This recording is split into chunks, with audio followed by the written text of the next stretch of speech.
Is this thing on? Is this thing on? Yeah, it's on. We're on. Okay. Sorry about that. Because, I sincerely apologize about that. That was horrendous. So, we are going to be reacting to the Parappa anime. And then right after, we are going to be reading the Homestuck Epilouges, which I have pulled up right here, which I'm scared to read because the only thing I know about this is that it's fucking horrendous. And I did, like, see a bunch of pages. There's no visual... I'll talk about this later. Right now, let's focus on Parappa. Let's focus on funny Parappa. So... This time we got an hour of silence, occasionally broken by FNAF ambiance, and an hour of silence occasionally broken up by 21st century humor sound effects part 2. So, shout out to Algorithm for this video and G-Moon for this one. I'm just going to be using this. And I also made a Google Doc of the episodes that we've already seen. So, of the prep episodes that we've already seen. So, the ranking is, right now... episode 2 is the best because emotional damage. 4 because actually entertaining to watch. 5 was because it dragged a bit. It really, in the beginning, yeah, that's how you spell it, I guess, and then, but then it got interesting. 1, Paula being an obnoxious fuckwit, along with no real plot. It had a plot with multiple plot lines. Now, episode 3, nothing happened. Nothing happened until Walter Hartwell White stepped in bucket, and even then, and it sucked monkey balls. Okay, so that's the ranking so far. So we have 2 being great, 4 being interesting, 5 being dragging, 5 being alright, 1 being an obnoxious fuck, along with multiple plot lines getting resolved too fast, and nothing happening until the Walter Hartwell White stepped on a bucket and then sucked monkey balls. That's enough said. Let's actually watch the stream this time. Let's actually hold on. Let's actually play the game. I mean, not play the game. So you probably read the description. So initially, I was going to, instead of reading the Homestuck Epilouges, I was going to play Better Call Saul Kart, which is an itch.io game. It didn't work because I have a laptop. Because my fucking laptop is not intended for gaming. Or it was not intended for gaming. Then I decided to play, you know what? I'll play Garden of Banban. I heard it was terrible. Let's see how it is. My shitty PC can't run Garden of Banban because I need better graphics, because apparently Garden of Banban has fucking 4K ultra graphics.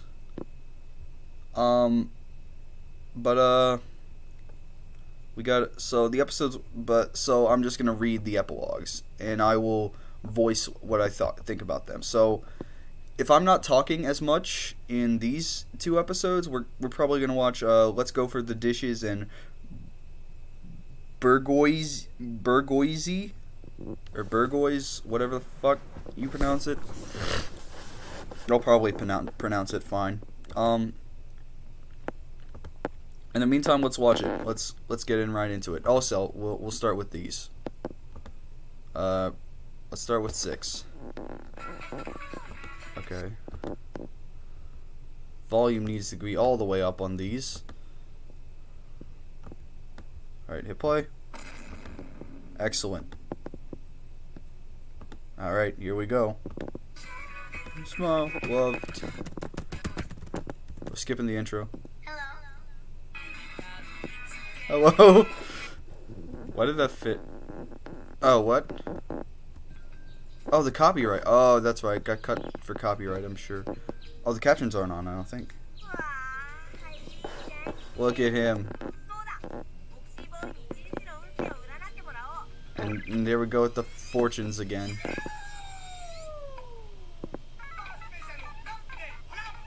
Lucky, this means you are...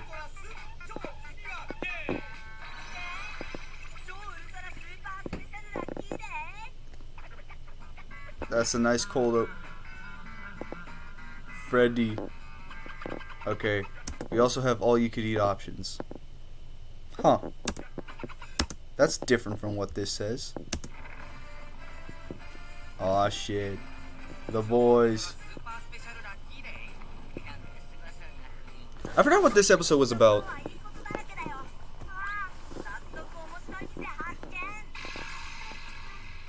Sushi salsa.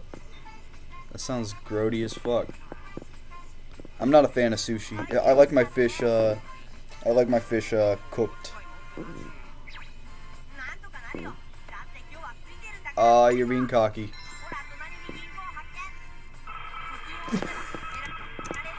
Hold on, wait. Mangle, stop it. Mangle. Shut the fuck up, Mangle.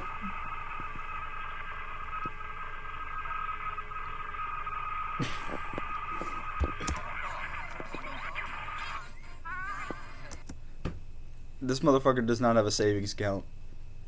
By the way, this looks adorable as fuck, by the way. Second of all, why would Mangle do... I couldn't hear a fucking word they were saying because Mangle was fucking existing. So, there's a bank next door, yada yada yada. I'll take it from my save. We can eat. So this is hopeless. Who is this?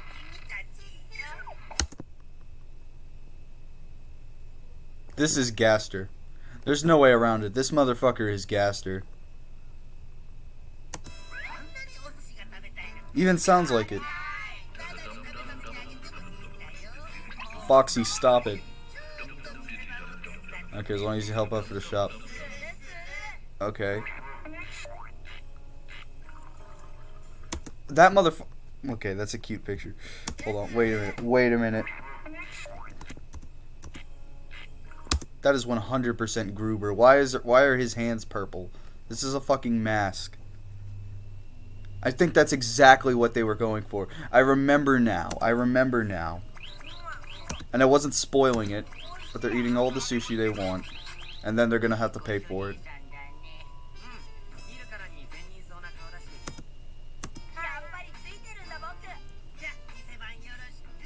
I'll leave it.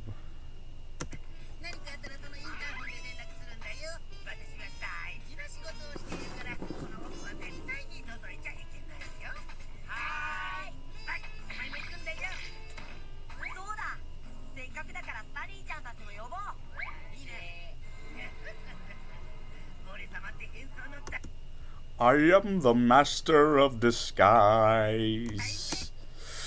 I can vanish from your eyes. I can be in many places with my many funny faces in disguise. Oh. Damn.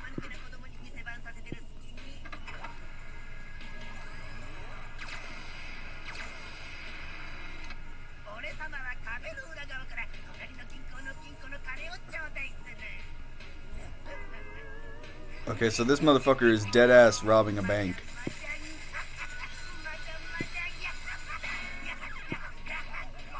There we go with this imagination shit again. He's gonna bring this town to hell.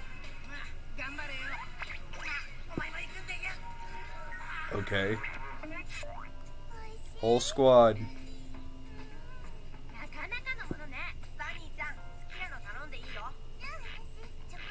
Chocolate sushi? That's fucking disgusting.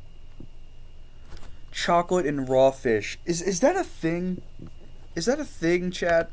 Or am I just fucking... Stop it. That's disgusting.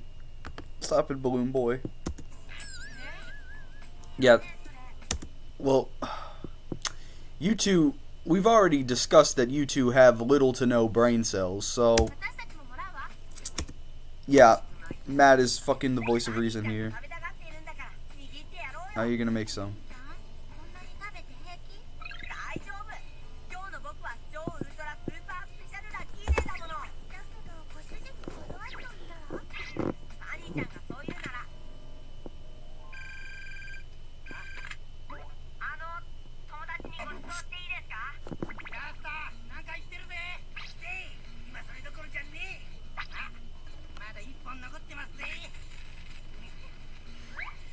What? Damn. He found it.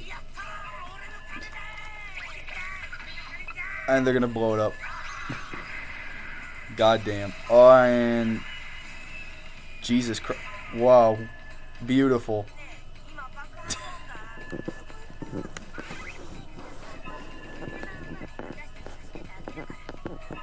Okay, this fucking FNAF ambiance is driving me crazy. Okay, it stopped. As soon as I stop the fucking video, it starts.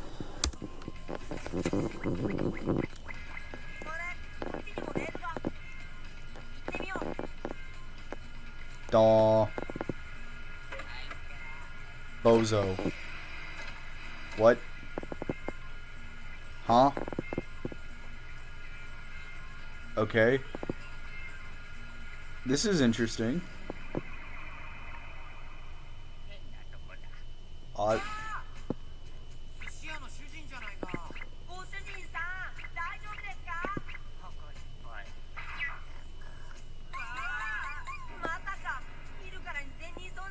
Yeah.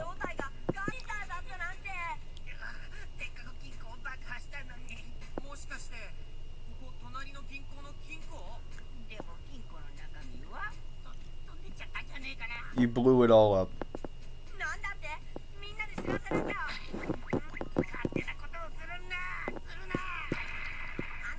Kill him. Kill him. Kill them. Oh, Jesus Christ. Of course. Wait. Does that say banging bank? That goes hard. Jesus Christ. Banging bank. Jesus Christ. Homie, you're gonna die. Get out of there.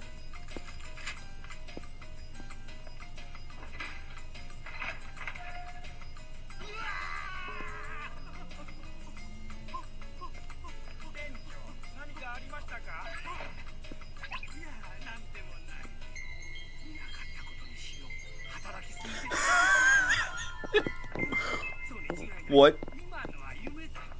Homie. What do you mean?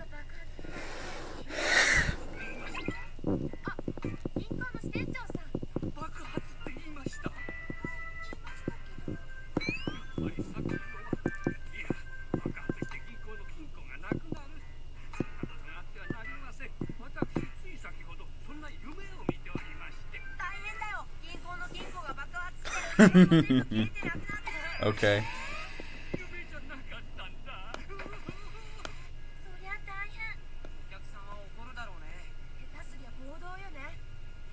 They might riot. Oh God, please! I want to see a Parappa town. This is a certified Parappa Town riot. Hey, wait a minute. Hey, yo. Hold on. Easter eggs. Okay. This looks like the squint. Remember the Jammer Lammy stream that I did, or not the Jammer Lammy stream, but when we were watching Yub play that. This looks like a blue version of the square airport lady, the Squam. Remember the Squamussy? Remember? Guys, remember that? No. Okay, that's fine. Now these two right here. This right here is this looks like one of the pregnant ladies from the birth parade, and this right here looks like a beta Lammy, like one of the beta pictures of Lammy, and yeah, I think this one also looks like a beta Lammy in a weird way, but like when Lammy was like a fox instead. And the bank's gone. Hold on, let me check how long we've been streaming. 11 minutes? Only 11 minutes. Nice. Yeah. Excuse me, that was disgusting. Oh no, if they riot the bank.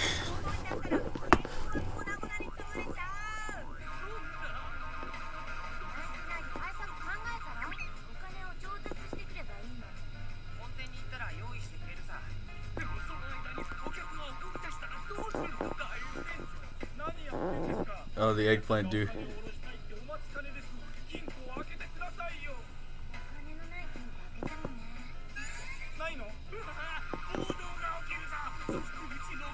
Jesus.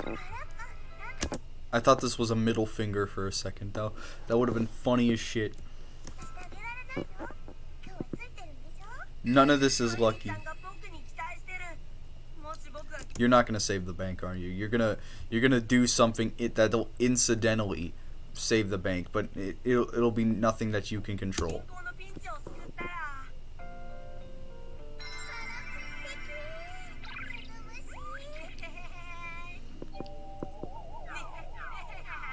Intriguing. Yeah.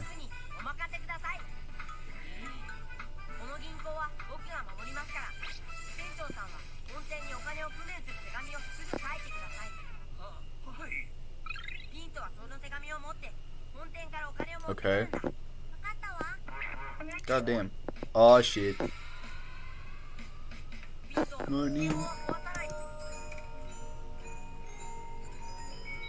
Fuck, man. Well, guys, I ran out of power. Guess we gotta end the stream now. I haven't heard a 21st century thing in, like, ages. Is this even played?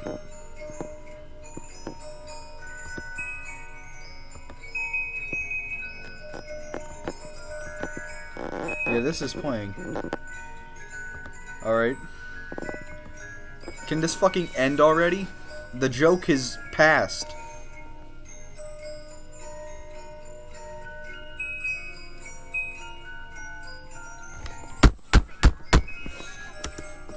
The joke is fucking past. God damn it. You dead ass played the full goddamn thing. And just to add insult to injury. Fuck you, Balloon Boy. Oh, it's Green Bunny Makeup Girl. You got me changing my whole goddamn world. I need you whips. Please show me your hips. Oh, wait. Oh, okay. Never mind. She's not coming back.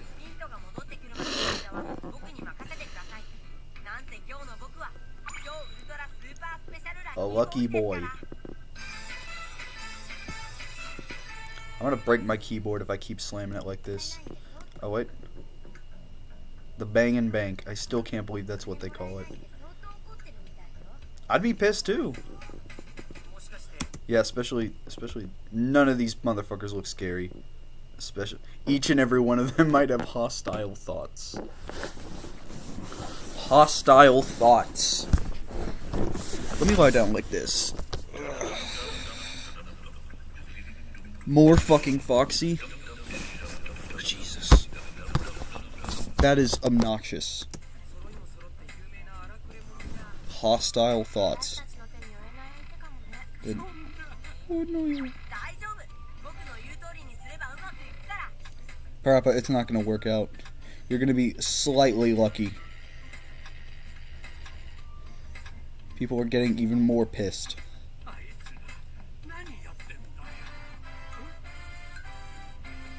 What is this? So, they're gonna return with like $2. Oh.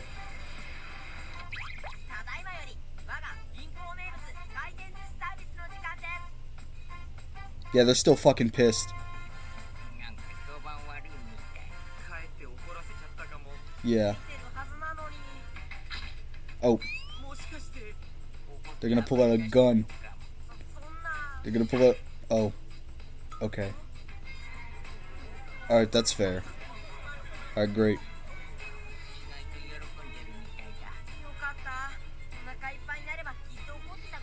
No, they'll still be pissed. They'll just be... Yeah. I did not need to hear that. What do you mean? Matt, I understand that you're like 17, 18. No, you're 17. Fucking 17 years old, but you're the biggest dumbass out of anyone. If you think that they're gonna die just from eating.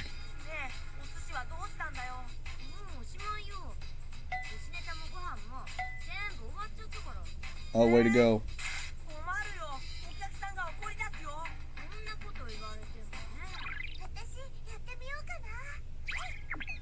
What are you doing? You call that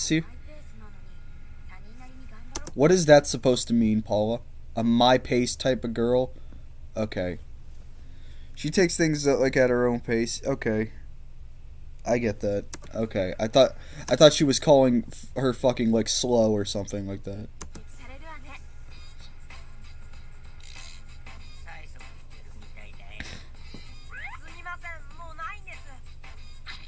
Now they're getting the guns.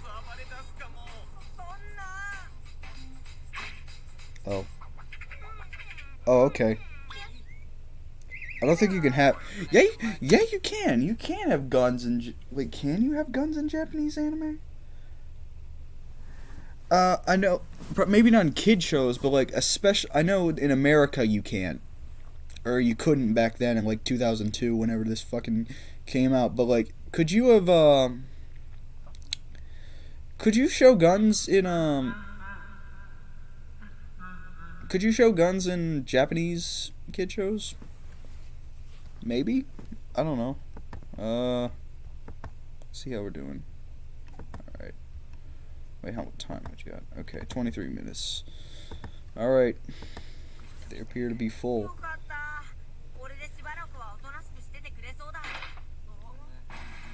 Oh, that would have been a perfect time for the fucking the FNAF jingle, like the do. Speaking of, the Five Nights at Freddy's movie trailer got leaked, and it looks pretty good. Maybe not the scariest thing, but it looks well thought out. The animatronics actually look like animatronics and not fucking costumes, you know? It's sunny. Oh god. Sonny, what are you gonna do?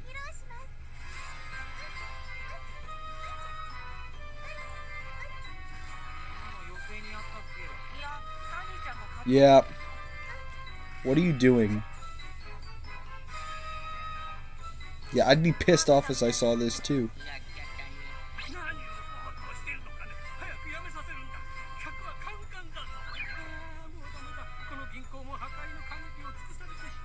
No. He's a punk ass. He's a punk ass. Jesus Christ.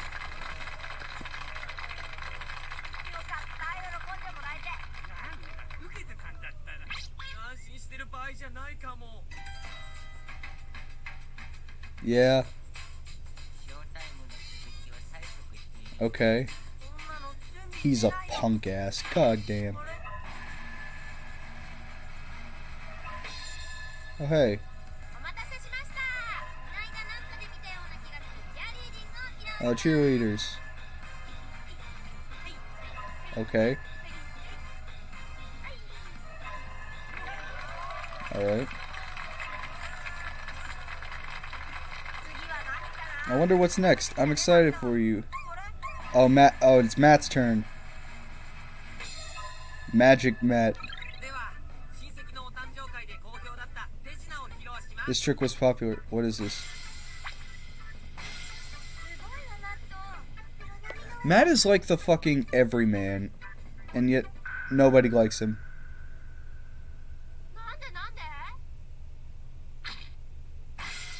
Oh.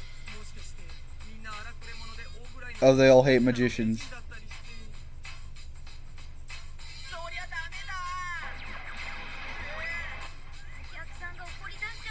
No shit, Paula. Rap. You gotta rap. Rap at them. Oh, what's PJ gonna do? PJ's gonna do like some DJ shit, I'm sure. Either that or he's gonna flip everyone off. What's he doing?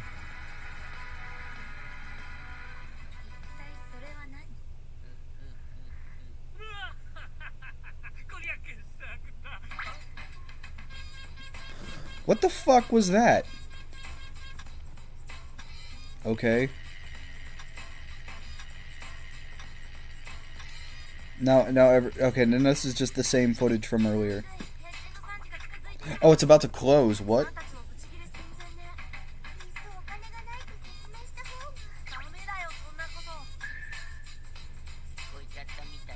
Yeah, you should have explained that in the beginning. Oh shit, they do have weapons now.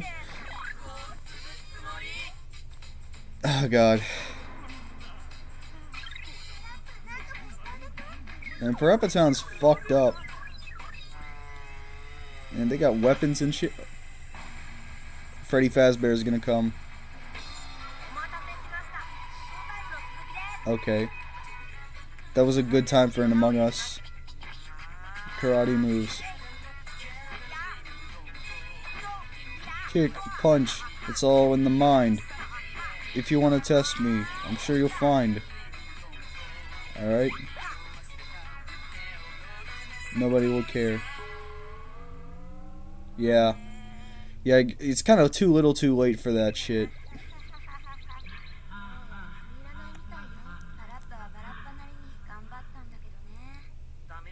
What's impossible is impossible.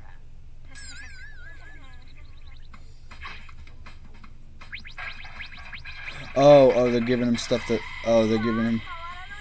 Oh, they want him to, like, karate chop them shit. Okay. Oh.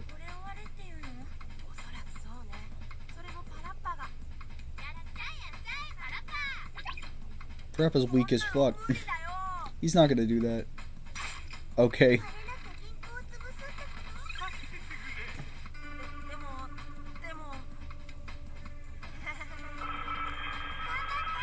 Not this shit again. Come on, man. Oh yeah, he's super lucky today. Stop it. I'm gonna turn this off. I'm turning this shit off. I'm turning this shit off. Where was this? I haven't heard a goddamn thing from this. So we're gonna keep this on. We're gonna keep that on and keep this on. Alright. Alright, excellent.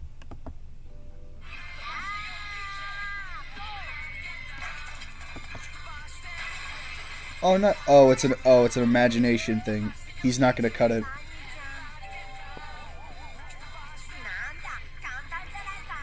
You gotta believe. He's gonna lose. What the fuck are you doing here? You're right. Oh.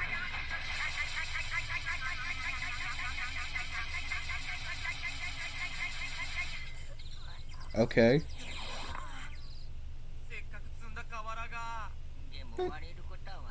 I guess that counts.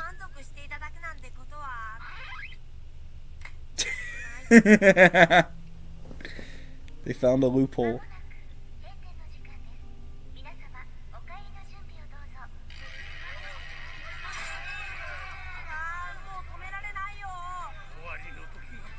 So what? I don't care how lucky you are.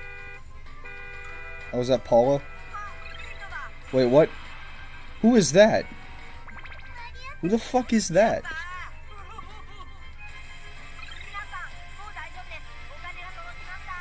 My money is back. Oh Jesus.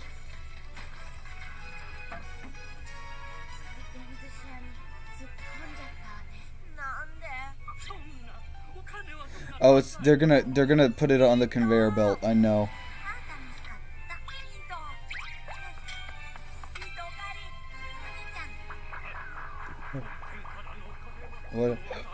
What happened?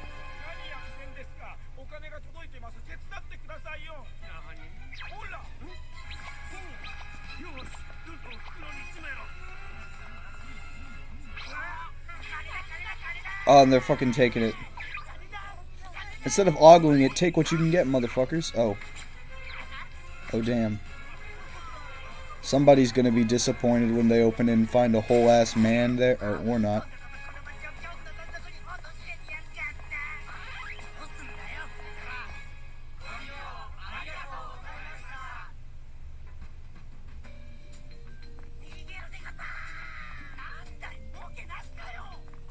Okay. Parappa's gonna find like a penny, and that's gonna be the most luckiest thing that happens.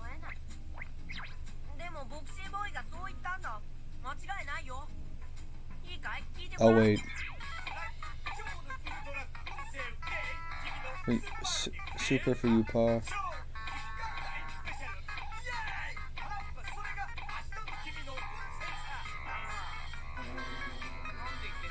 Oh. Oh. You dumbass.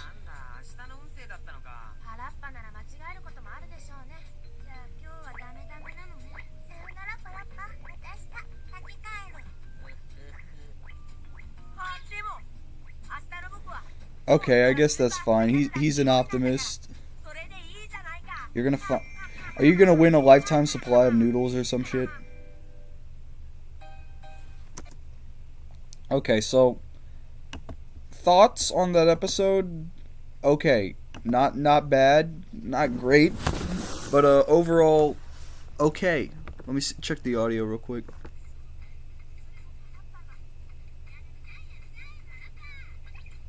Parappa's weak as fuck. He's not super for you, Paul. Okay, so let's see. The audio's good. I'm glad the audio's good, but let's so was it better? I think it was better. It was between 4 and 5, I think. So 6, it was like what happened? It was just them going to the bank. It wasn't anything entirely interesting, but you know, I don't need to write notes because I have footage of my reactions to everything. I just need to rank them. Oh jeez, I just need to rank them. But it's nice to have. I understand it's nice to have notes, but it's like at the same time,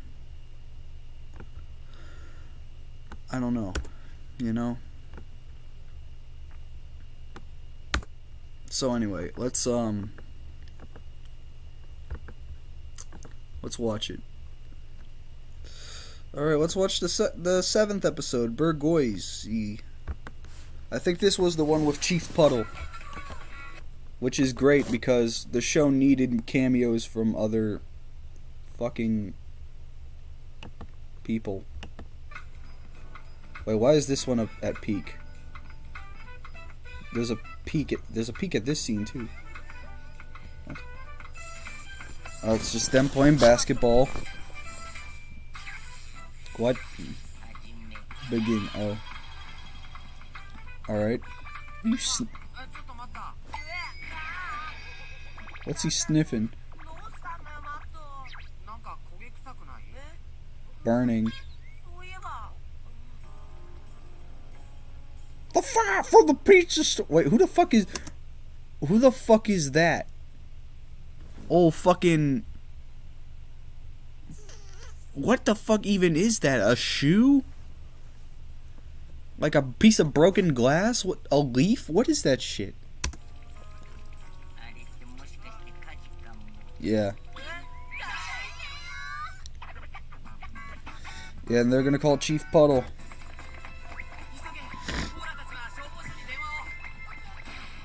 Okay.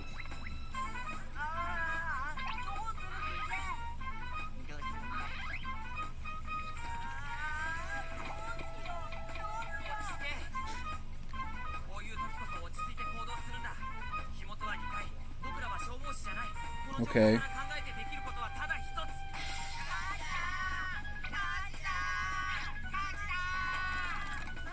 It's gonna be nothing, isn't it? It's gonna be absolutely nothing. And I don't think Chief Puddle's gonna help since he was more focused about the pizza being overcooked than the fucking fire in the apartment.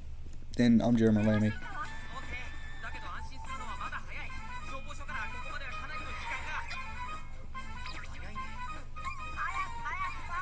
Puddle, there he is. Yeah. There he is. Bro.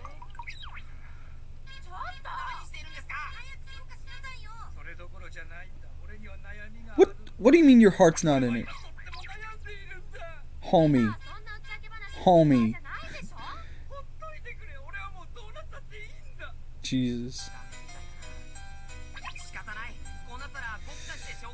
Finally a character from the games.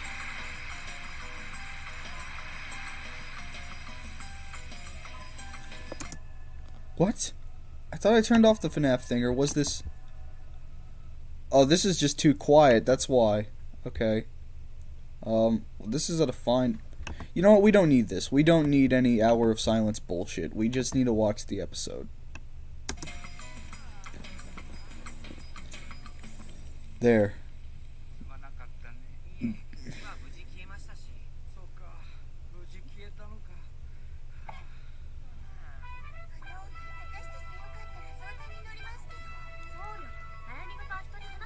Okay, what's going on, Puddle?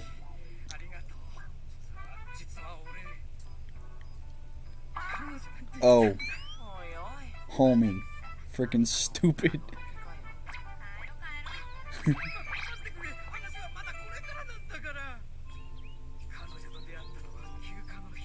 It's a sunny Thursday. Damn, he's in like jogging clothes.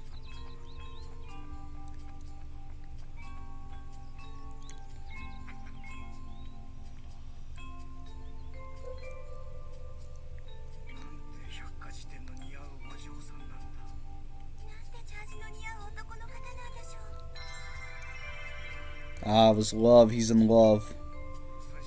The two of us fell in love.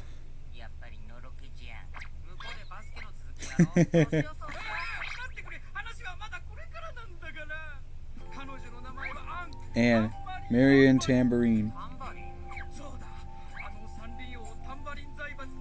Tambourine. Oh, wait. Was that the fucking... Is that the fucking mafia was that the mafia from Jammer Lammy, like in the birth parade? Is that what that was? Was that the Tambourine organization? Now there's lore. Okay. Oh. Okay. At the gym. I like these. Oh, they engaged. She kind of cute as fuck though. Not gonna lie, but I'm not gonna take that from Puddle here. I've got Green Bunny makeup girl. I don't need Anne. She won't return any of your calls. But what? Goddamn. Emailing.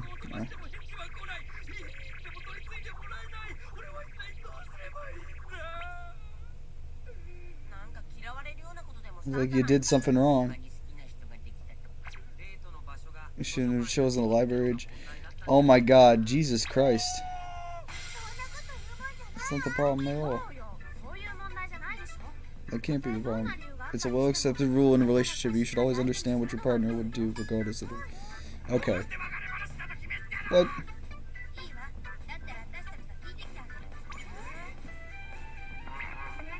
But they already did, I thought.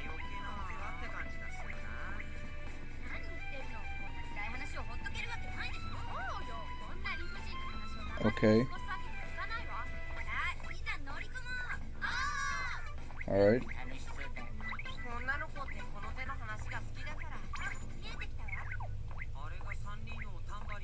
The 3 tambourines. Okay. Is humongous.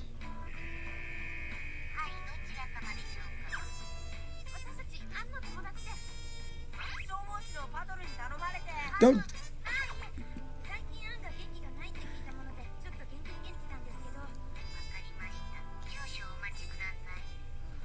Who could it be? Oh. Oh, it's a robot. R2-D2 looking ass. Who the fuck reads an encyclopedia for being enjoy? Well, actually, no, never mind. Like, I understand like certain like genres of books and stuff, but like an encyclopedia just tells you. Okay, actually, I do. I understand the appeal. Never mind. I'm sorry.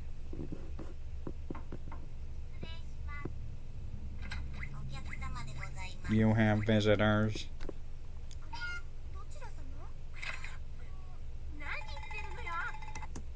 Hold on. Oh, I get it. Hold on. Wait. Okay, I see. It's Katie. Okay.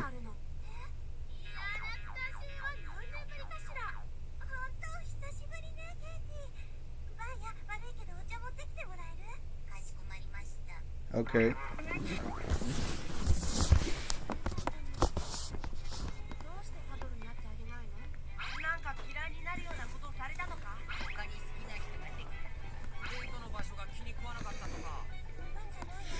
Okay.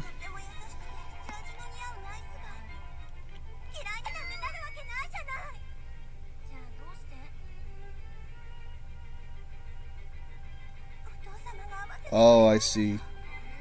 Arranged. Oh my god, they look shook as fuck. Why does he hate firefighters? What the fuck did they do to him?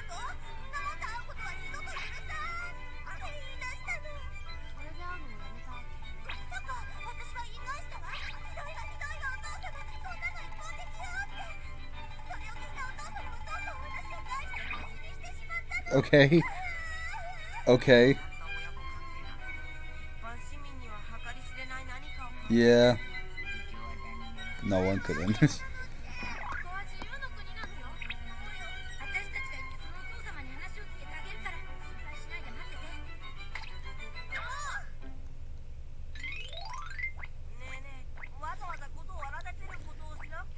What the fuck is this weird ass? What is this background? Like the slums? What?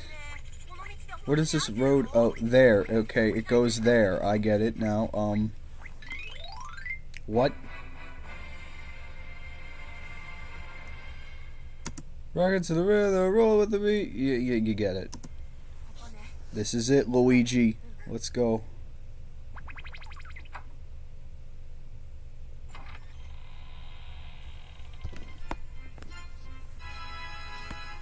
Is that Binky? It's Binky from fucking Arthur. Oh, it's the fucking Dawn. You don't want to fuck with the Dawn. Are you green or white? What? Should we use it? What?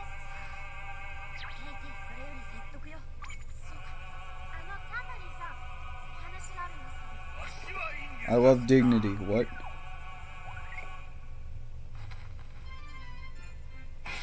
What the fuck is this guy on? Wait, what? What is he talking about? What? What the fuck do you mean?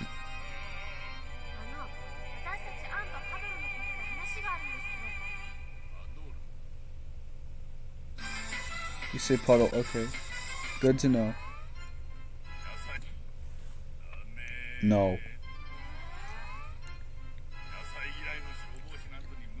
He does... Motherfucker. This motherfucker. You don't want him to fucking... You don't want him to fucking go out with your daughter because he doesn't like vegetables? Newsflash, asshole. Everyone eats... Nobody fucking like... Not many people like vegetables. I mean, I like vegetables, but it's fucking... Whatever. Yeah. All... That's it? What is his reasoning? What warped fucking reasoning does Binky here have? What you guys know? People don't understand the feelings either.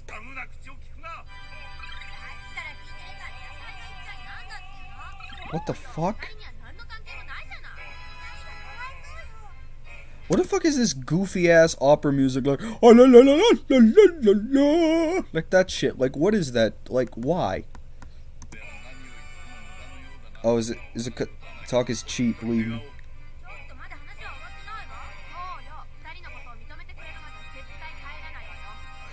It's over. Oh damn, he really released the trap door. They're in the tube now.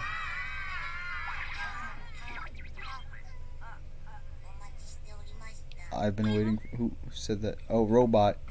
Robot Jones.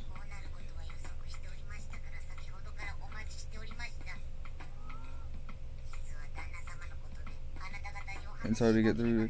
Okay, now you're on our side? When the master was young. Okay, Flood, tell me. Oh, we're gonna get lore. What happened? Did he fail to, like... Okay.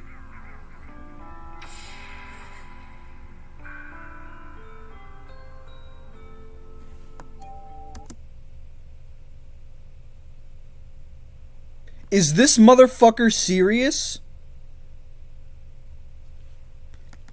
He had a fucking dream about firefighters, and when he woke up, he pissed the bed? So this doesn't have any fucking thing to do with vegetables? It just has to do with him pissing the bed when he was like 4?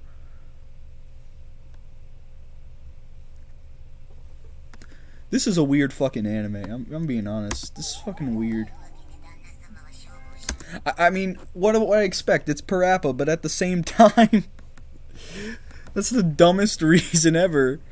At least Colonel Noodle had a reason for hating burgers. It wasn't the greatest reason, but it was a good but it made sense. This makes no fucking... Well, I guess it kind of makes sense, but... What? That's fucking weird. Strange as shit. Wait, what? What do you mean? Oh. Oh. Every time he saw a firefighter, he'd piss himself. Okay. They're gonna laugh, aren't they?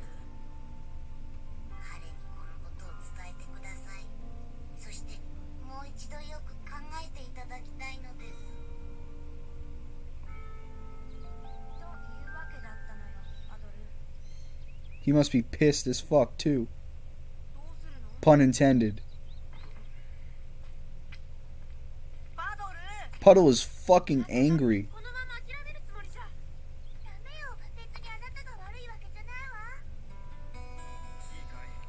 Fana.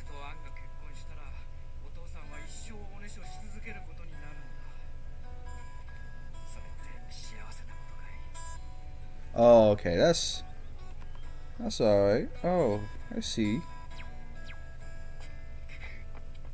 Oh, there she is. Okay, hey. Oh. Okay. I'm fucking with it.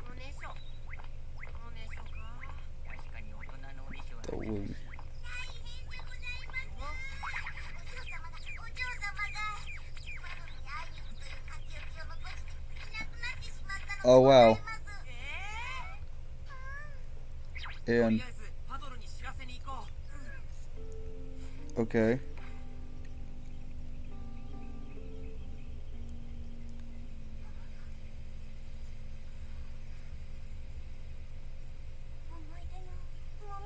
Aww.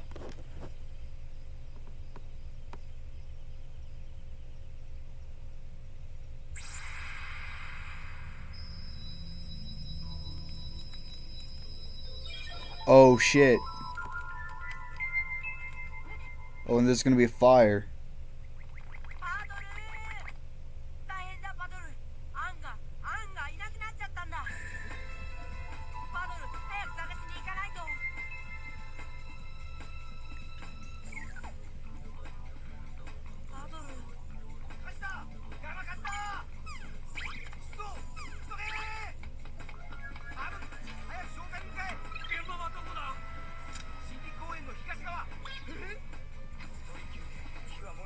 Oh, and there's a forest fire right.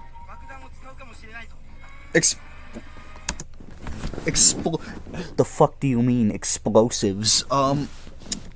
Explosives. Okay.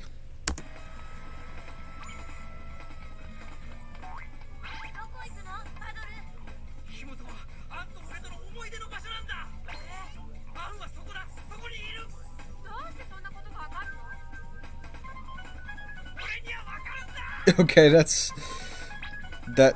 Damn, that. This is good. There's actual like drama here. It's not just meandering around in a fucking bank for.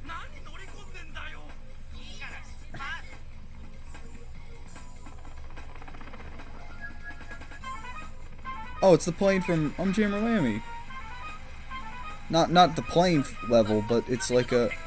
But like in the fire level, there's a helicopter nearby. Oh, you can hear the pain in his voice. Jesus.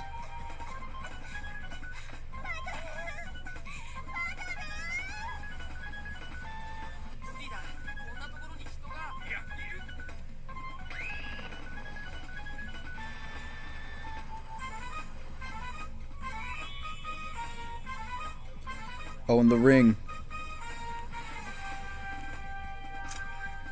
Goddamn, he's gonna jump. God damn. Yo. That's cool as fuck.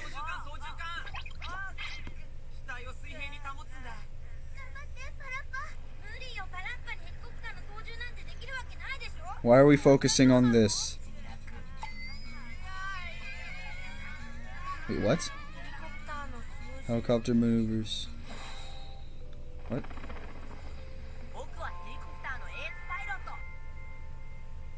Are you really pretending at a time like this, Parappa? Homie is about to... This girl is about to die, and you're just dicking around.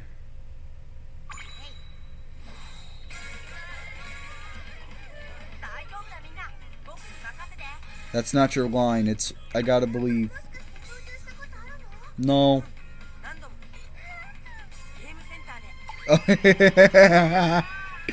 Okay, that was good. That was good. So workers in 5 minutes will signal activate the explosives. Explosives? What? Is this a real practice?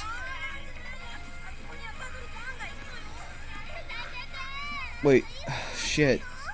I want to see Puddle. I don't care about the cast. I want to. Oh shit. Oh shit. Oh shit. Damn. Pun intended, damn. I'm gonna crash into it with the helicopter. Then jump out. He's gonna sacrifice everyone for his... Okay, that's what you care about this. Don't worry. It'll all work out somehow.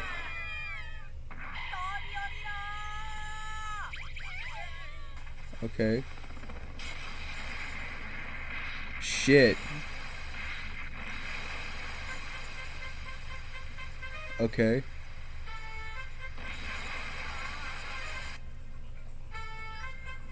Five o'clock. It's time. Holy shit. God damn.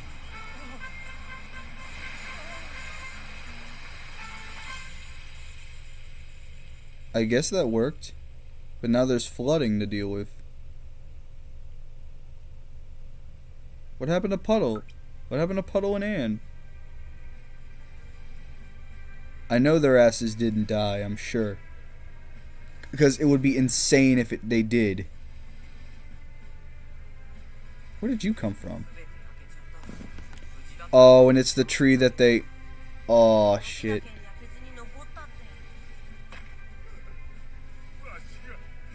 God. Damn, that's pretty... This is pretty heavy on the drama, shit. And they're on top of the tree, aren't they? There they are. Nice. Is he gonna piss himself?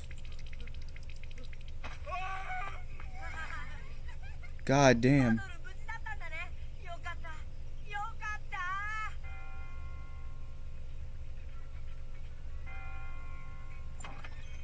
Okay. That's that fucking bird I hate. That fucking bird I hate. That fucking bird I hate. Well, that's... I couldn't help... I had a feeling that... Okay, that's nice. The tambourine who pissed himself. Okay. I guess that's alright. He didn't piss himself. That means... Oh, you're cured. Okay. Okay. That's cool as shit.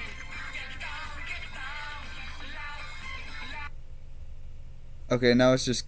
Oh, there's a fucking... He's tied a fucking oil drum to the car. That's crazy. Okay.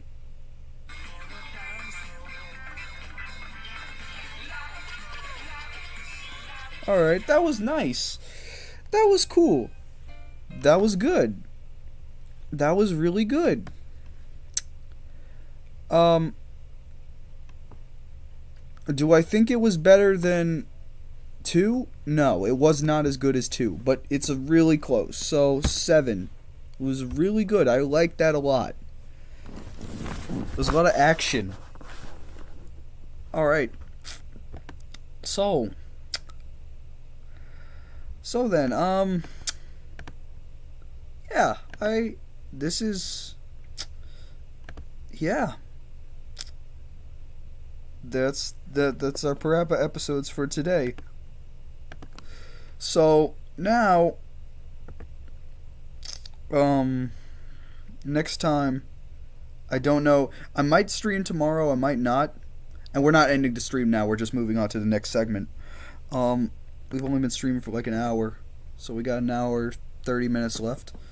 So what time is it now? It is 11:53 a.m. Okay, great. So, now, I'm afraid. Now, I've been kind of dreading this moment, because now I get to read the Homestuck epilogues, and we'll what music should I play?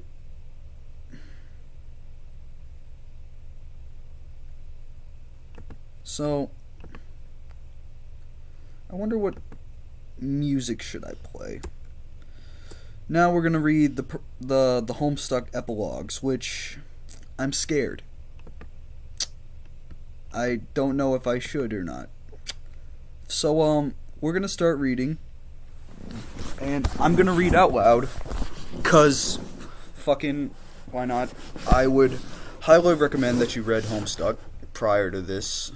And I know this is like an alternate pathway. And these purple things, I saw, I didn't skim, but I, like, skimmed over. It's like if I click candy, like I just see all this. This is how it's gonna be formatted. So, and of course it has like the same thing. So we are going to. The only thing that I remember is let's get right into it. The Homestuck Epilouges. Start. Okay, this is clearly replicate. Hold on, let me enhance. Let's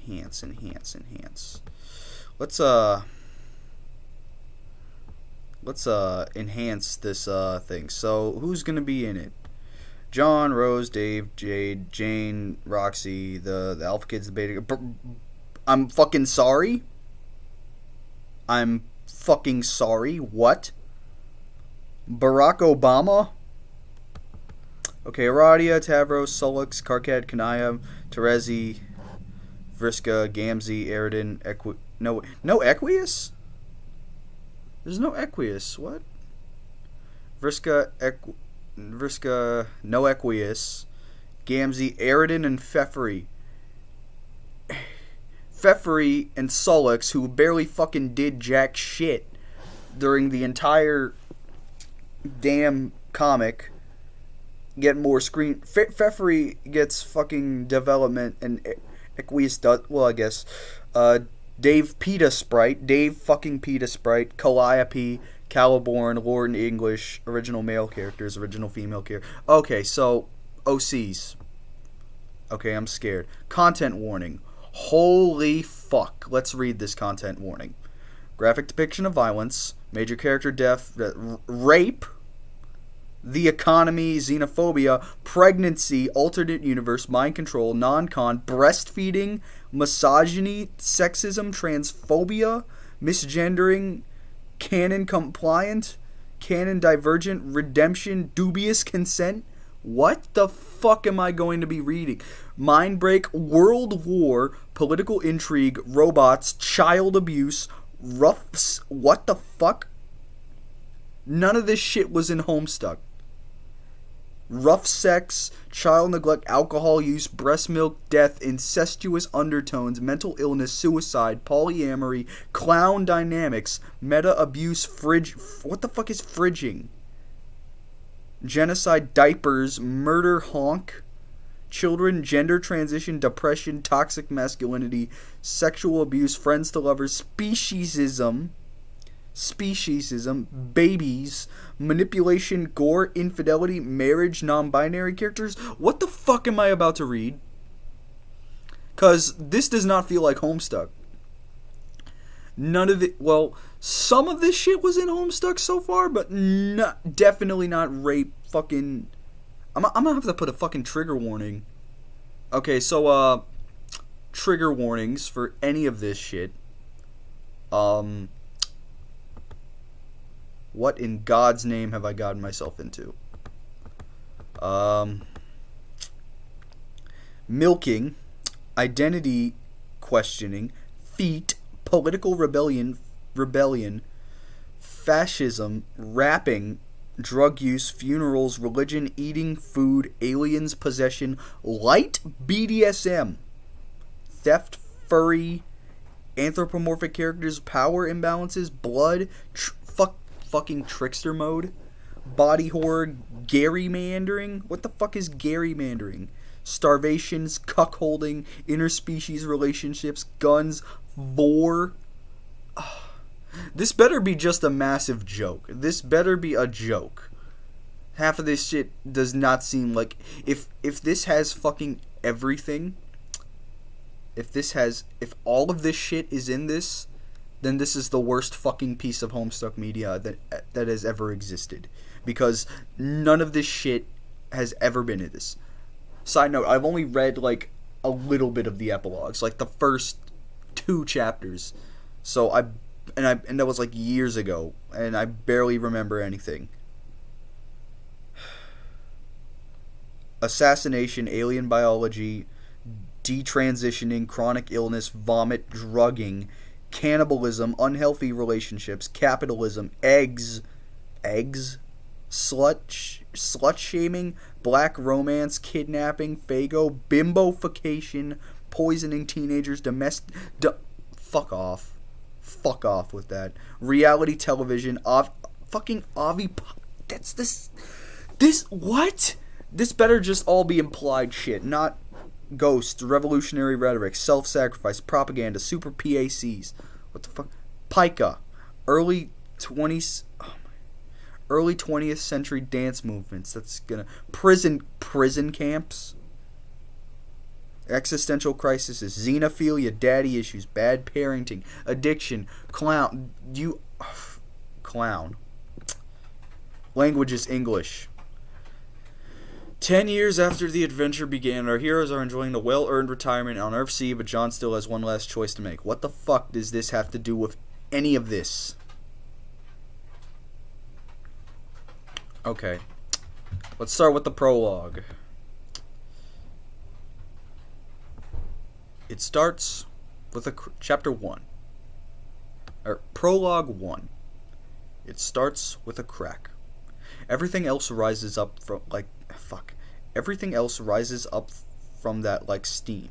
A trembling thread that cuts through space in jagged lines, splintering the void into razor-sharp shards of putrefying leptons and quarks popping apart like raw eggs in a microwave. It's coming undone at a subatomic level. From the bottom up, from the inside out, from the top down, it looks like the eye of the storm. A black hole so supermassive that it spans the width of eternity. It turns infinity into something as thin and fragile as cellophane. It shreds it of its dimensions, a piece of paper pinched together at either end, a hole poked through it. At the center of that hole, the edges can be hard fraying, pandemonium. As a continuity buckles in the middle of the two ends come smashing together. Around the hole, ghosts scream. They claw at the dying bodies of their dreams with fingernail-chipping desperations. Is this a graphic description of Lord English killing fucking ghosts or something? Anyway, they whip together like the wind, trailing their mutilated stakes of the hypothetical futures with them. It's a multifractal neon cyclone of primordial conclusion, a churning blender of hyperfinal, catastrophically terminal, overwhelming, permanent double death. The screaming distorts and plunges low as it gets closer to the cavity. At the center, that distortion turns into an eerie music. That's when the cacophony ends. The shattering, the screaming, the squelching, the sounds of elemental particles being torn apart like string cheese shoved through a meat grinder, then dumped down in a strangely melodious garbage disposal. It all returns to the same tonic dominant, matching pitch and tone, ironing out the rebellious flats and sharps until the discordance becomes exquisite. A subharmonic symphony that can only be heard in the bones. At the dead center of the event, it is extremely quiet. A silence made of all the suffering that limitless what the fuck is that even word?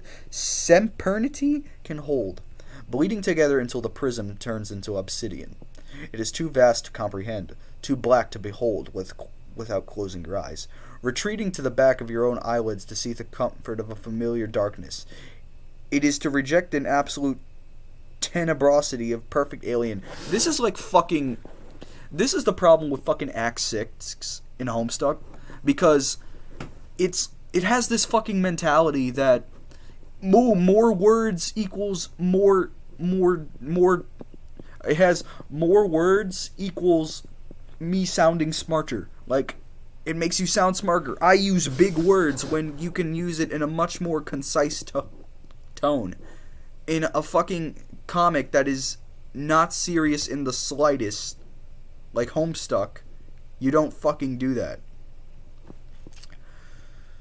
Okay. Tenebrosity so perfectly alien that it threatens to rip the humanity right through your eye sockets. This is the end of everything. This is the end of Paradox Space. You wake up. Your name is John Egbert, and you have just had a terrible, deeply pretentious nightmare. You snap out of bed, soaked in sweat, your heart hammering like a fire alarm. It is just as you feared. You've been dreaming in anime again. What? And you have no idea what it could mean. Look outside to just make Look outside just to make absolutely sure that the world is not ending. The sun is coming through your window in bars of soft yellow. The only sound you can hear for miles is the wind skimmings of the hollows of your neighbors' pipe homes. It is a normal day in the Salamander Village, which you refer to as Salamander Village because the damn salamanders never bothered to give this village a name, you guess. Absolutely nothing of note has happened here in this entire history of the planet, which you would know because you created it. Beside your pillow, your phone is vibrating. Rose is calling. The screen of your phone reads 9:30 a.m. April 13th, and also the number 46, which is how many text messages your friend left you while you were sleeping. A bit excessive, even for her. Answer the phone. Okay, I'm gonna do voices for these fucking characters, cause fuck it. Since when are you known to operate your telephone? Since, I don't know. Has it really been that long since I called? I can't remember the last time. Neither can I. Anyway, what's up? First of all, happy birthday. Oh yeah, thanks. Fuck, I forgot. Am I correct in presuming this April 13th will be as uneventful as the last? Yeah, I don't want to do anything this year. I hope that's okay. Of course it's okay. It is your birthday after all. Rose? Yes? You wander to the window and watch the salamanders go about their day. All over the neighborhood, the little dad salamanders are putting on their little rumpled hats and picking up their little suitcases and kissing their little families goodbye for the day. You've always been confused about what, exactly, they contribute to the global economy. But it's pretty cute how much they love playing and being stubborn suburban businessmen. The silence over the phone is growing awkward. You've stalled long enough. You decide to just come out and say it. I've been dreaming in anime again lately. I have no idea what it could mean. I see. It's horrible. Every time. And I don't mean just because anime is bad or anything. It's not that. Whenever I have these dreams, everything's breaking apart. Millions of people are screaming and dying. I mean dying permanently, not the kind of bullshit dying that we've been doing a lot over the years. A couple yards over, a salamander blows an outstanding spit bubble. Truly one for the books. Your eyes trace its meandering journey into the sky as you gather your thoughts. What do you think it all means? What do I think what means? What do you think it means that I've been dreaming in anime? I don't have the slightest idea what it means you've been dreaming in anime, John. To be honest, You wait for Rose to finish her thought. She doesn't. Which is troubling because you have never known Rose to leave a thought unfinished in over 10 years of acquaintance. You suppose it's possible that it may have happened one of the times she died. You wouldn't bet on it, though. Rose, are you okay? Not exactly. What's wrong? I think my condition's been getting worse lately. Condition? It's why my message probably sounded urgent. You left 46 messages. Yes, they were all urgent. Oh. I don't think I can wait much longer before telling you. I held out for as long as I could. I figured your birthday was as good as a time to let you know. Let me know what. It's crept up on me these last couple of years. Gradually enough to ignore as it was happening, but I can't anymore. Lately the visions have been overwhelming. Visions? John, I have terrible headaches these days. Talking on the phone doesn't help at all. Would you mind flying to my apartment so we can continue this in person? Oh yeah, you mean now? Yes, now is the time. I've put it off long enough. You move okay. Does Rose have like fucking cancer or something? Not cancer, but I remember from reading the epilogues earlier, like, I'm getting bored just talking. So I remember reading the epilogues earlier, and hold on. Theft, furry, anthropomorphic characters, power imbalances, blood, fucking trickster mode in Homestuck, because. Okay, the audio's fine. All right, I'm not worried about the audio. So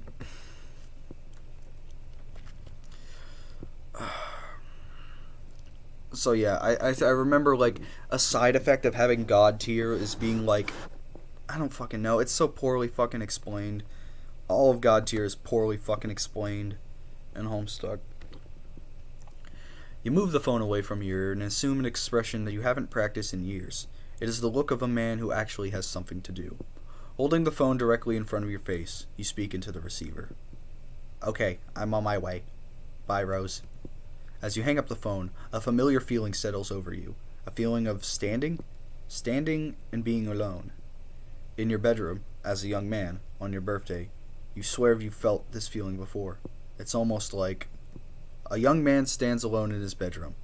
It just so happens that today, the 13th of April, fuck right off. It just so happens that today, the 13th of April, is this young man's birthday. Though it was 23 years ago he was given life, and 10 years ago when he was given a name, it feels like it is only today that he will begin to understand what it all means. That young man is you, John Egbert. What will you do? There we go. Next page. 2. Okay. Jesus, that's heavy. Okay. When you arrive at Rose's apartment, you find her asleep on the couch. You slide the balcony door open, quietly. Rose? Her eyes flutter open. She looks like a ghost, and not the kind of ghost that looks and acts exactly like an alive person. How long have I been sleeping? I don't know, I just got here. Are you okay? I'll be fine. It looks like a lot of pills you're taking there. Yeah, it's not what you're thinking, though. What am I thinking? These are controlled substances that have been prescribed by a legitimate doctor to ease the symptoms of my condition. I am using them only as instructed. Okay, so there's nothing to worry about. But you said you have a condition. Isn't that bad? You watch her rise in stages. Her arm is trembling where she's bracing it on the couch. Oh, yes. The condition itself is not ideal, obviously, and perhaps it does constitute something to worry about, in the context of a very different conversation. All I'm trying to say is, I'm not backsliding, if that's what you're wondering. You spent several pregnant moments saying nothing at all in response to this. You examine Rose's supine, languid form on the couch, optimistic that she will continue speaking any moment now. I struggled with substance abuse for a while, years ago. Remember? Rose, Jesus, I wasn't going to accuse you of being a drug addict, and I didn't fly over here to give you an intervention. When the fuck was this? So, one of the complaints that people have had about the epilogues is that it bastardizes so many characters, makes characters fucking unlikable, makes them horrible. And judging from all the bullshit that we've fucking read, it kind of sucks. So judging from the bullshit content warning shit that we said, I'm very, very worried. I'm really worried right now about what we're going to get ourselves into. It sounded like you had some important stuff to tell me, and the fact that you also seem to be sick is more than a little alarming. I wouldn't say I'm sick. I'm just having spectacular, debilitating headaches as a result of my visions becoming more frequent. Oh yeah, what are these visions you're having? I'm a seer of light, John. I know. So, you mean like your standard psychic visions about the future and stuff? What's gonna happen? Should we be worried? It doesn't technically pertain to the future. Well, not our future. My abilities have broadened considerably beyond their previous horizon. They shed light on many unseen events, past, present, future, and in realities and frames of reference that have no intersection with ours at all. It seems to be an unfortunate side effect of God-tier abilities. They can advance at a rate beyond one's physical ability to keep up with. Fortunately, it doesn't seem to be happening to anyone other than me. Yeah, I can't say I've noticed anything like that, or improvement in my powers for that matter. It's not about gaining additional power so much as the gradual dissolving of the boundaries between your own awareness and that of your many doomed selves who perished in other timelines. It's a slow and apparently rather uncomfortable excretion of knowledge. Perhaps I'm the only one to notice any change, since my aspect explicitly relates to knowledge. I guess that all makes sense. So what are these visions showing you? Many things. They're quite disjointed and sometimes hard to rearrange into coherence. But in totality, I have pieced together a greater understanding of our present situation and all the events that led us here. You watch Rose stagger to her feet across the apartment. At the kitchenette, she knocks back another pill with a practiced motion. No water. Her vacant stare drills into the countertop as she waits quietly for the medication to take effect. And? And what? What is it about our situation that you wanted to tell me? Is it bad? Good and bad are words that don't mean anything, beyond a certain threshold of mortal consideration. There's a different scale I've come to understand. Another dichotomy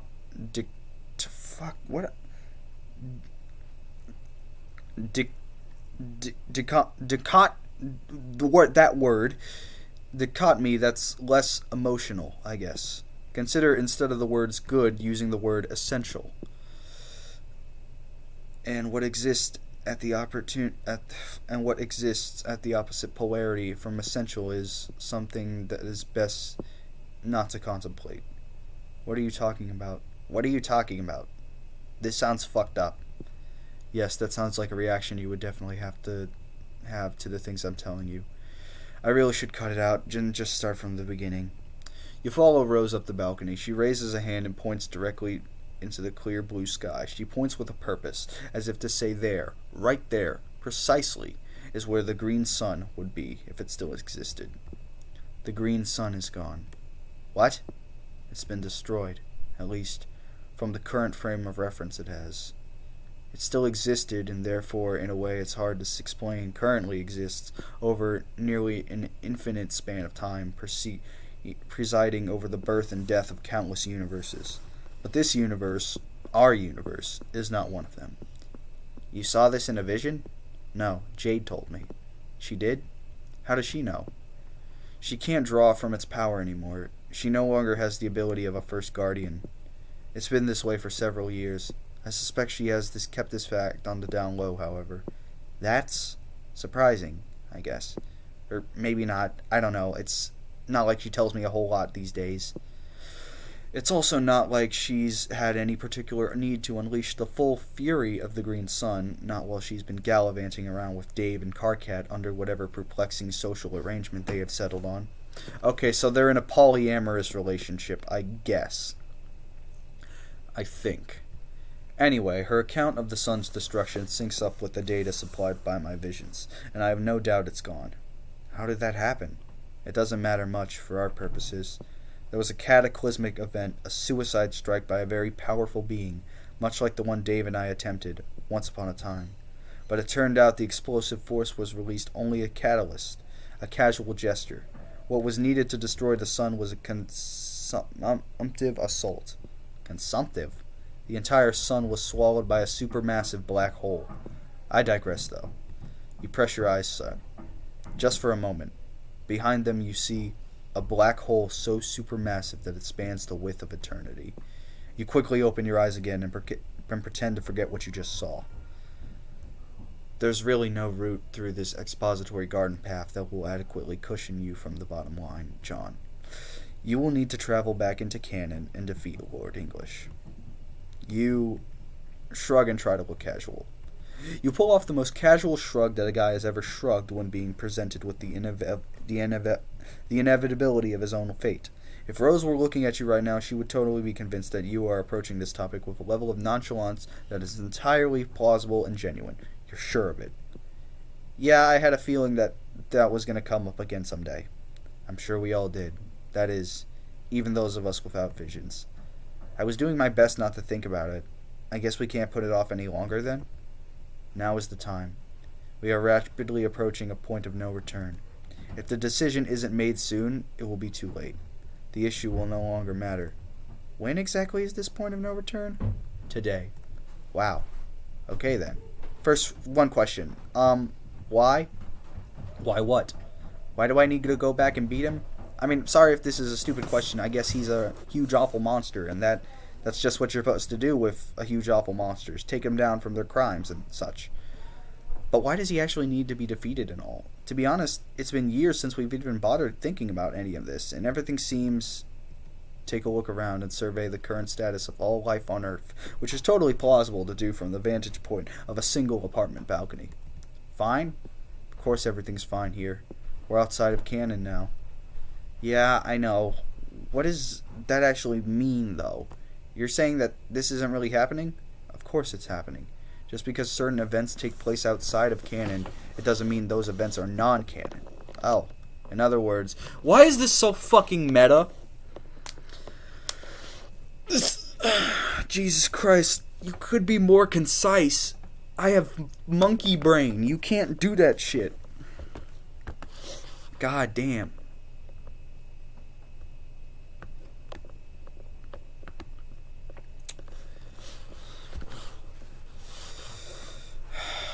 Oh. In other words, there is an important distinction between events which can be considered to occur inside canon, outside canon, and those which are not canon at all. The day we went through that door and claimed our reward, we passed a threshold between continuum marked by differing degrees of relevance, the truth, and essentiality. Those are 3 pillars of canon. What? Rose shoots you an irritated look. You know what that means. It's reserved for the sort of bozo who just said what once too often. Any event said to take place inside canon will have non-zero balance of relevance and essentiality, while maintaining an absolute foundation, in truth, by definition. Whereas events outside canon have been diminished values of relevance of insanity, blah blah blah blah blah blah blah. Are you still following? Say, oh yeah, totally. Oh yeah, totally. So to be clear, everything that's taken place here on Earth C since we exited canon can be considered completely irrelevant, and for the most part, absolutely inessential. Yet none of it can be called untrue. At least up until precisely today. Okay, then what does non-canon mean? We're not even halfway done with this. We're halfway done with this fucking page. Events that are formally non-canon have no truth whatsoever, by definition. They have many relevance and essentiality values that are non-zero or even quite high, but only as projections along an imaginary axis resulting from highly subjective frames of reference. But due to those events having no truth and thus carrying no real weight, the other properties are basically rendered meaningless. You can feel your eyes go as wide as the gears in your head slow to a stop. The implication of what Rose is saying are vast and completely incomprehensible. Your mind has just been blown. John? Are you okay? Your pupils have been gone quite wide, thereby facilitating the experience that your mind had just been blown. I'm sorry, I'm just trying to wrap my head around this. You of all people really should have a good intuitive grasp over these concepts already. You're the one with the retcon powers, after all. I know! Like, I mostly get it, I think. I just wouldn't have thought to put all of this in such a jargony way. Sorry, that's kind of just what I do. It's fine, I'm just a bit rusty is all. It feels like it's all been so long since I did or even thought about anything that mattered at all. Yes, the longer we live outside of canon, the more tenuous our relationship with canon becomes, hence the urgency. Then, what's going to happen if we keep dragging our feet? I mentioned that events outside of canon have a truth value that tends to be conditional. Remember? Well, I did. But let me put it in another way. As long as we live outside canon, everything that happens will technically be real, but only conditionally. There are certain crucial events inside canon which must happen in order to continue to prop up the legitimacy of the events here on Earth C. And you specifically, John, have a responsibility to make sure that those events take place. And I think that means going back and killing Lord English? Yes. His defeat is the keystone to this entire continuity. Much like his life, in some sick way, governed the overall design of the bridge which that keystone was holding up. But without it, all of this falls apart. Everything we've been through, in a way that's impossible for a single mind to fully comprehend, becomes retroactively discredited. So reality will be destroyed or something? Hasn't that sort of already happened? I mean, when all the black space started cracking. No. This consequence isn't physical or even a disruption of the timeline. It's more of a conceptual unraveling. If you miss the chance to authenticate canon events, something will take place, and that's a bit difficult to describe, but I've encountered a term for it. It's called dissipation. Like a notional feeling, as if something somewhere has been undergoing a process of forgetting, and we are what is being forgotten. All ideas, people, and their full potentialities, possible outcomes, and their specific unfoldings, all these things live inside conscious frameworks. The further removed we get from the authentication of canon events, the less relevant they become, and they slowly fade from the conscious framework which keeps them stable. Make a theatrically startled impression. Okay, I guess we don't want that to happen, or unhappen, whatever. So I just retcon poof back to English and start, brawling with the dude? Don't be ridiculous, you wouldn't last a second. You'll need a team. Also, you don't just want to dive headlong into a battle with his hulking adult form. That would be tactically foolish, and furthermore, would skip over some very important steps needed to authenticate canon. Like what? I mentioned that English's defeat was the keystone to the continuity, but this is an oversimplification. Yikes, well, we sure as fuck wouldn't want to simplify anything. John, please don't be a bitch. I'm unwell, remember? Sorry. The true keystone, which is a necessary component of his defeat, is the juju, the house-shaped object you stuck your hand in to gain your retcon powers. Oh yeah, while empty, it resembles a gap, like a hole in canon, whose only purpose is to be filled. In serving that purpose, it grants one with the radical canon-altering powers that would be needed to fill it. Once filled, it becomes solid, no longer a gap, but a serviceable, load-bearing wedge in our continuity, like a keystone. And once delivered to English and directed his way, it empties itself again, releasing the narrative-bridging payload. It functions as a weapon, and in some manner will bring about his demise. In some manner? It's a complicated artifact, as old as unfathomable as anything else in Paradox space, like the Green Sun or English himself. Don't worry about that for now. The important thing is that, in due course of your travels, you'll end up loading and unloading this weapon. How am I going to do that? Once you set things in motion, it should just happen naturally through the narrative momentum of your journey. I'm really just warning you about it, rather than instructing you. Okay, thanks. You're welcome. Rose looks at her phone. You recognize Kanaya's distinct typing style in the window. Rose's thumbs begin to fly across the keypad. She continues to text as she talks. So, if we're going to go back and kill him in time to authenticate canon, I guess we have to get going soon. Like, today. Yes. Are you sure you're actually up for a fight, though? No offense, but you're looking a little worse for wear. I'm not going. Oh. None of us are. Only you. What? But you said, John, this is the victory state. What the hell does that even mean?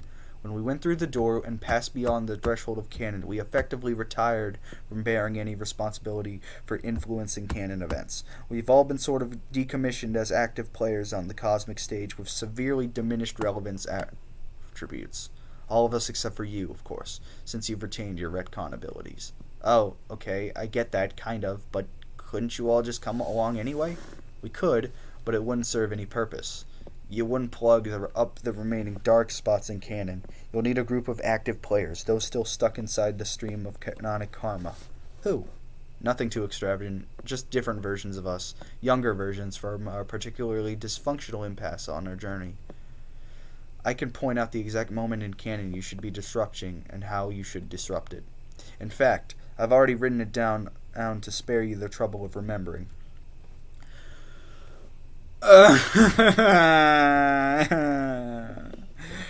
Rose leads you back inside and retrieves the letter from her desk. She hands it over, still typing one-handed on her phone. She sits down and you read the letter. Huh. Is anything confusing about my instructions? No, I remember all this. It shouldn't be a problem.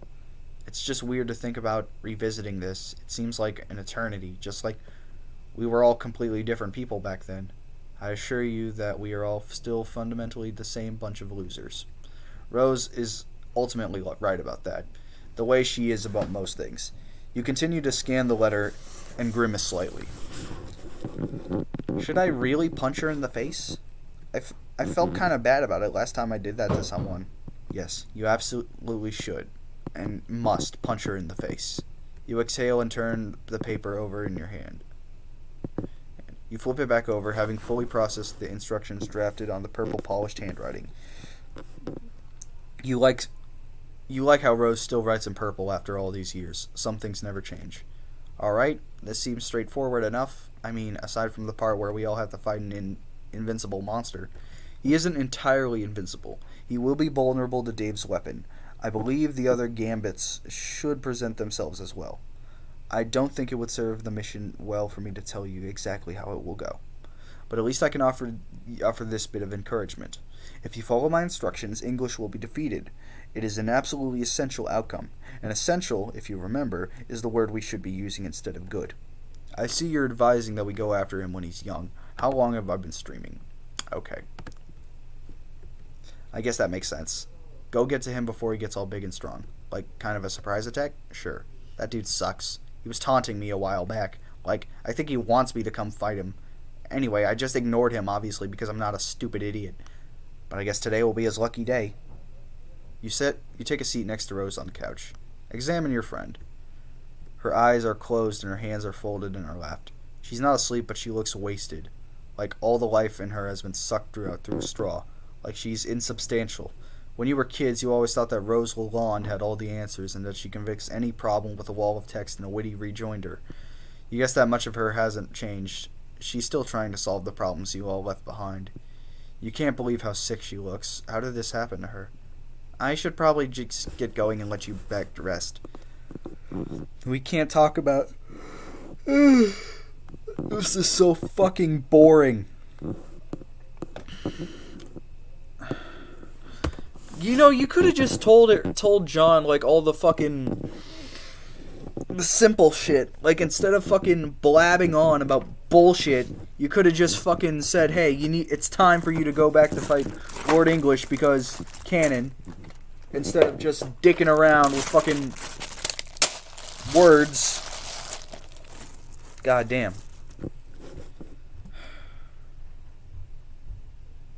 I should probably just get going and let you rest. We could talk all about it when I get back, and I'll fill you in on how it went. Hopefully you'll be feeling better by then. Oh, yeah. Is something wrong? Rose opens her eyes and looks at you, but she says nothing. Just looks. I'm not scared if that's what you're worried about. You already said you were going to defeat him. You already said we're going to defeat him, so nothing to fret over, right? Yes. Something flickers through her eyes, almost too quick to catch. When she smiles at you, it's warm and sincere. You're gonna do great. Rose slides her arms around you. After a while, she releases you from the embrace and gets up to fetch her bottle of pills. She pauses at the bedroom door to look at you one more time. Goodbye, John. She closes the door behind her. Is John gonna die? Look at the letter. Run your thumbs along the edges of... Oh my god, is this a fucking typo? You run your thumbs along the edge of this paper. Is this really it? One hug from Rose and you're face to face, off the face of your destiny? The instructions in the letter are clear, but you aren't sure precisely what to do next. Inertia and indecision keep your feet planted firmly on the carpet.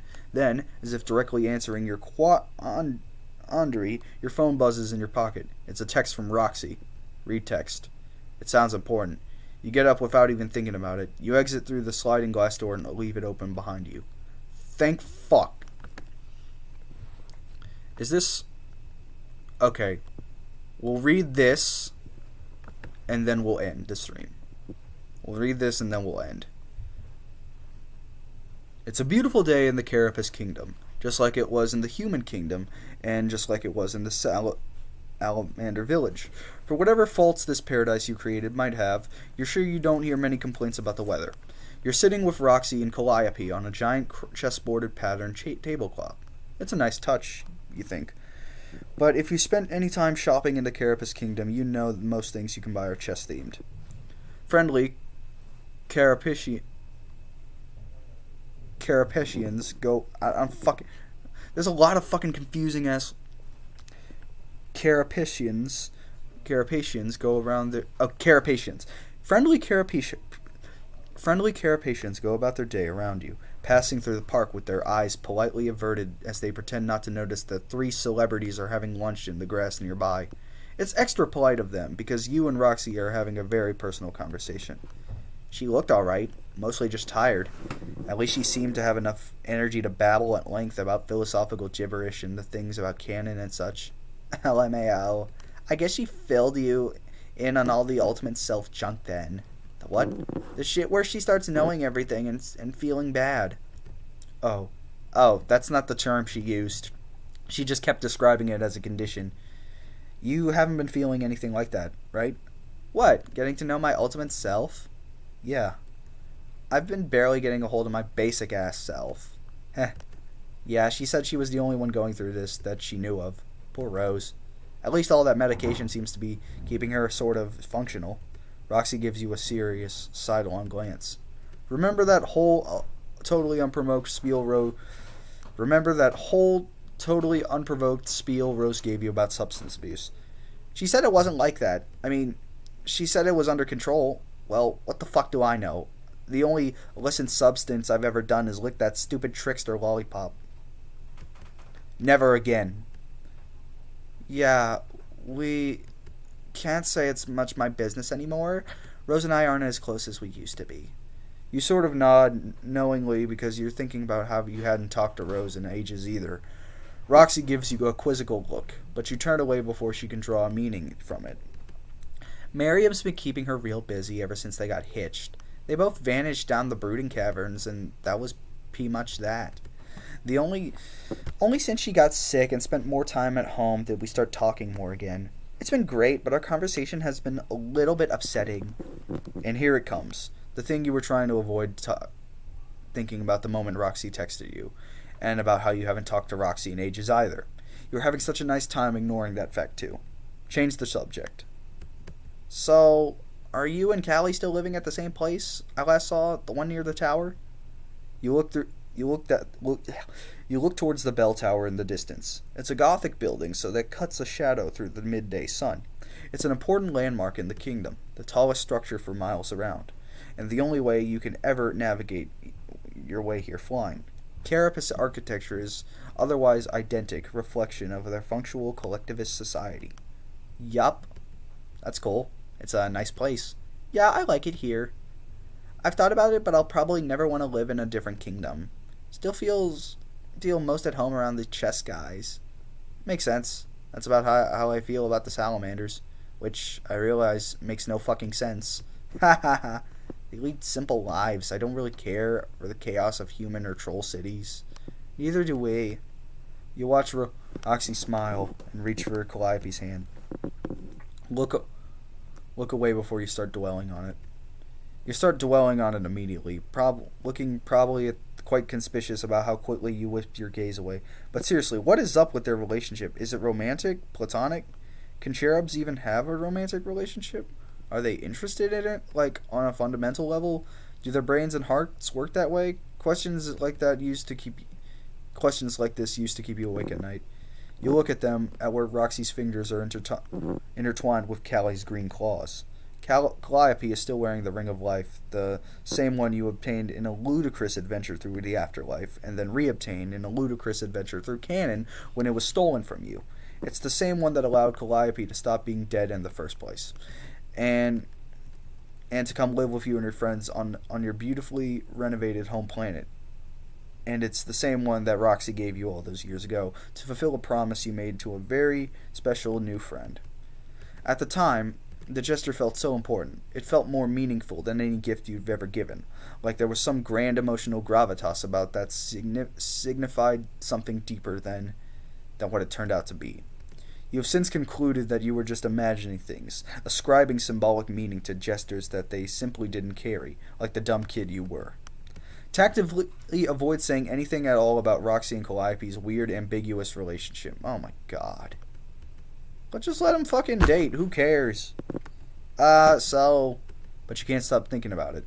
What goes on in Roxy's head, what she thinks about you and all your friends have dispositions affected by your classes and aspects. You think you know what it means in your case, but what about her? You can only speculate. Void is a place where things sink and disappear, where they linger forever, but cease to exist. You aren't actually sure if your feelings for Roxy ever faded, or if they just grew numb with time and distance. Is it the same for her?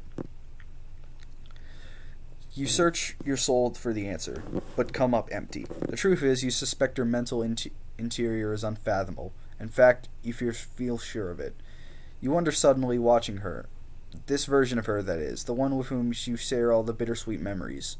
Will you ever see her again? Ahem. John. What? Please forgive me if I come across as impatient, but if we have finished with the pleasantries, I believe you have a choice to make. Huh?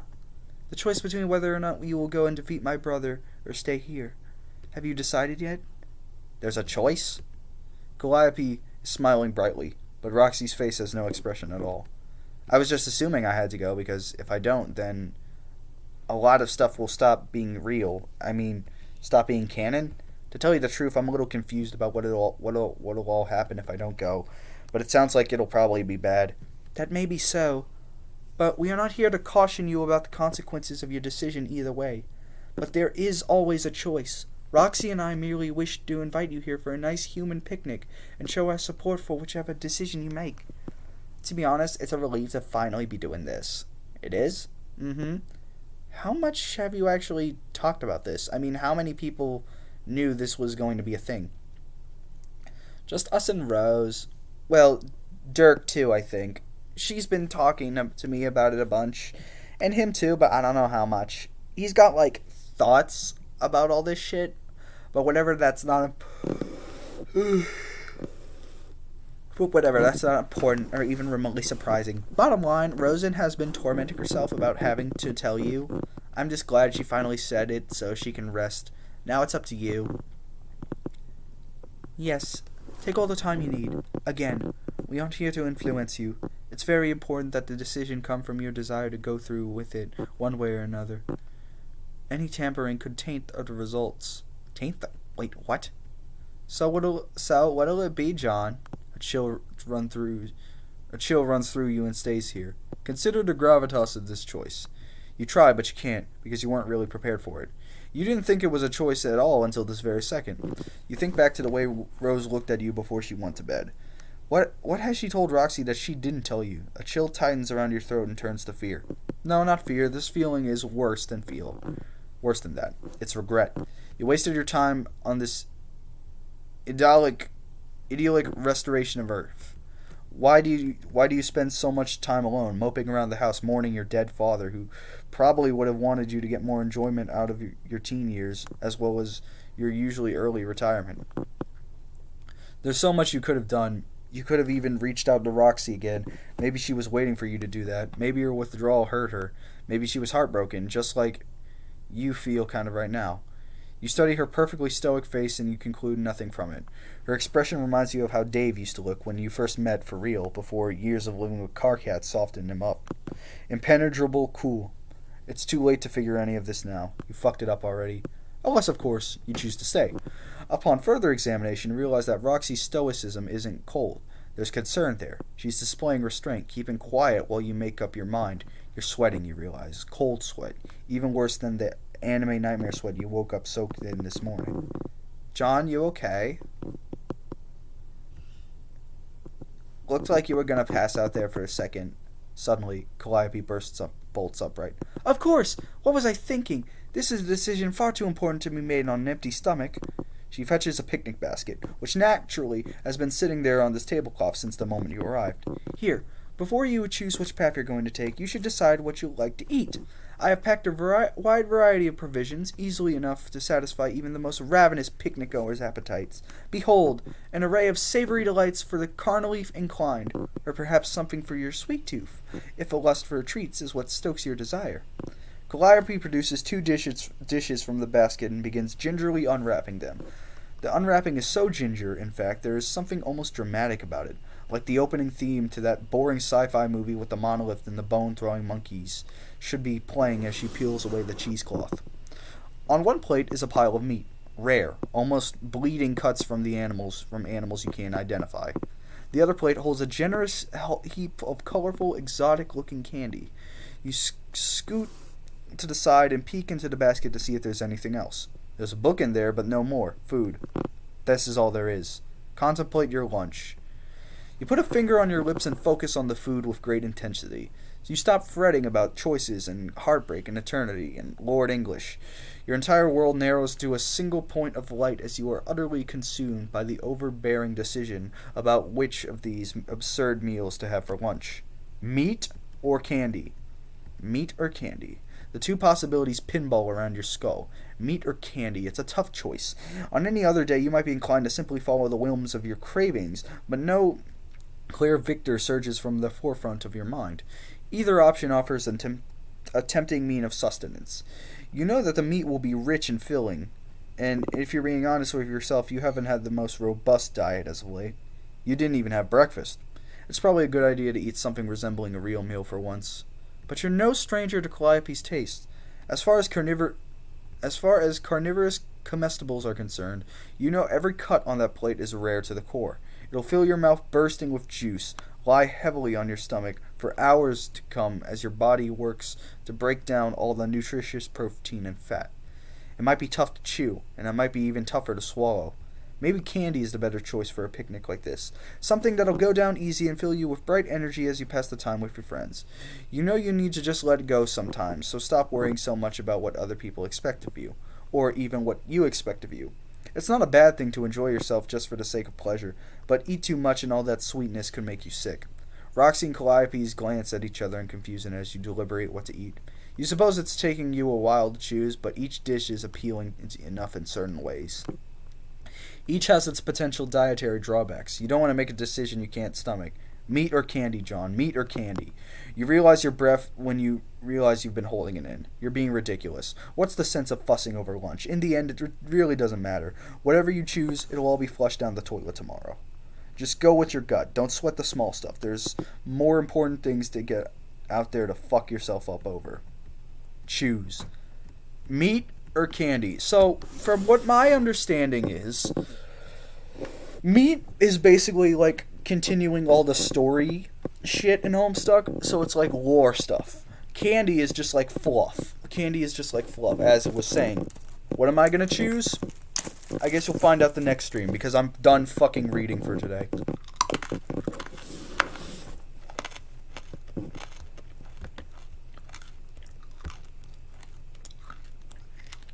Oh. Okay. So in spirit of this,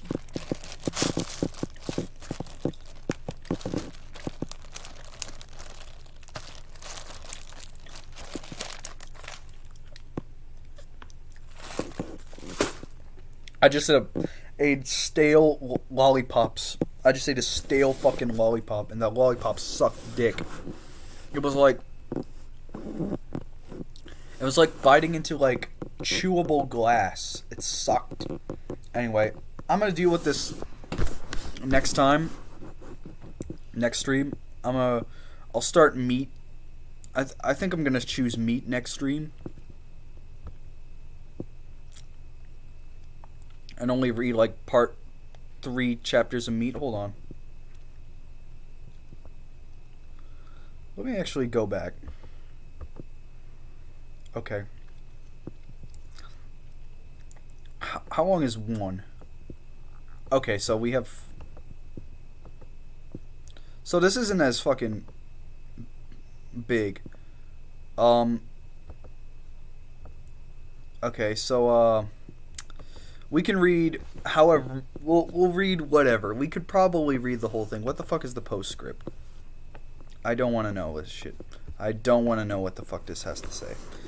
That being said, however, before we end things off here, I want to do this. If you noticed, so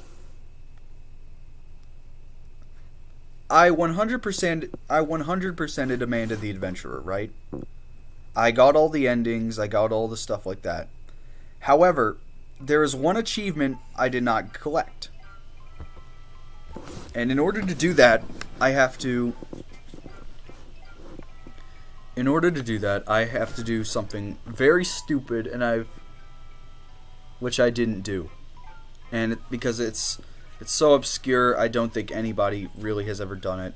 I mean, people have done it by looking at the achievements, but at the same time, it's not very interesting. I mean, it's not that it's not interesting, it's that it's just like, you know. I wish this fucking thing would load. Hold on. Alright, here we go. So what we have to do, what we gotta do is open this. So it was how many? 2 chairs. It was like 8 fucking fruit, 8 mushrooms, 6 fruit, and 2 things. And once we open this, we'll get the bucket. Take this bucket, right? Then we plop it down.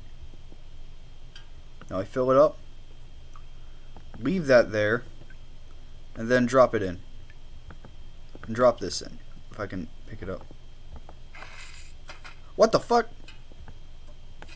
And I got the achievement. Splish Splash. That's all I needed to do. Now I have received every achievement in Amanda the Adventurer. I've done everything that there is to possibly do. And I have no use to play this game anymore. So, thank you guys so much for watching. Thank you guys so much for watching this. And I will see you next time I stream. Next time, I'm going to be watching more of the Parappa anime, and then I'll read some more of the epilogue. But, I don't know when that might be. That might be tomorrow. I don't work tomorrow. So, there's that. So, I'll see you guys later.